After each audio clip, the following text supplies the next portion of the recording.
Le systéma, c'est s'adapter à la situation.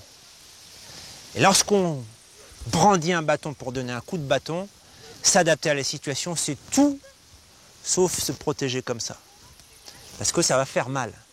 Donc on va éduquer le partenaire à bouger avec un bâton, à aller dans le sens du bâton, à essayer d'absorber par le mouvement le coup de bâton qui arrive. Voilà. Qu'est-ce qu'il fait? Il me présente la surface la plus grande possible pour que le bâton puisse être absorbé par son corps.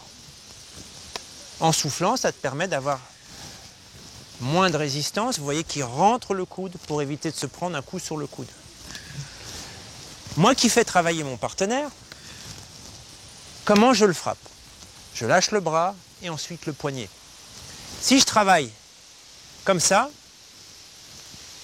vous voyez qu'il ne bouge pas. Donc il faut que je lui donne envie de bouger. Là, il a envie de bouger. Si je mets trop d'agressivité, trop de force, tout de suite, ça le fige. Position d'attaque ou de défense, ou alors carrément je suis figé. Et ce n'est pas mon intérêt. Mon intérêt, c'est qu'il puisse grandir dans le mouvement de son corps et qu'il apprenne à mobiliser son corps dans des situations qu'il ne connaît pas. Donc j'essaye de varier les situations. Quand il bouge bien, là Ivan, tu bouges plutôt bien. On va faire une espèce d'anticipation. En tout cas, je vais, vas-y, au lieu d'absorber le bâton comme ça, dans le mouvement, je vais aller déposer la main sur sa main armée. Je n'appuie pas, je la dépose.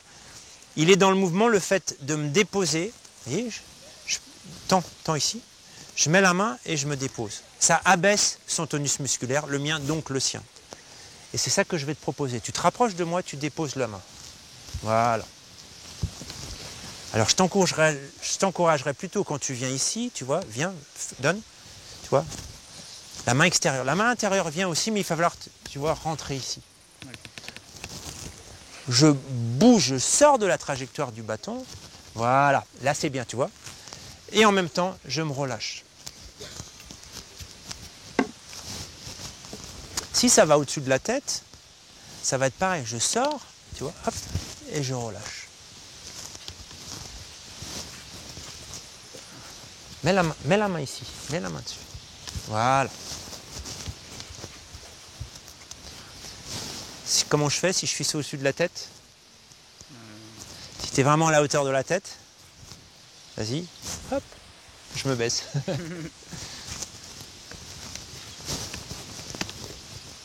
Relâche, relâche, relâche. Vous voyez que là, il y a du stress un petit peu qui est monté, donc il faut que je reparte au niveau en dessous, c'est-à-dire sans mettre la main sur le bâton. Voilà. Pour tourner, comment je fais? Je déplace ma hanche comme ceci, pour présenter un dos arqué, un dos cambré. Et en même temps que je fais ça, je déplace ma jambe. Ça fait que, moi quand je veux donner un coup de bâton, mon impact il est là. Si en même temps il se déplace, je suis en fin de course ici, déplace-toi, arque ton.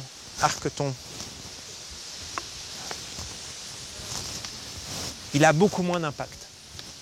Et ensuite le fait de rajouter le bras qui se dépose sur la main armée, et ben fait que le bâton passe à côté. Sur ce chemin de la bastonnade, agréable, fluide, ça s'est bien passé. Bonne chance, bon courage et à bientôt.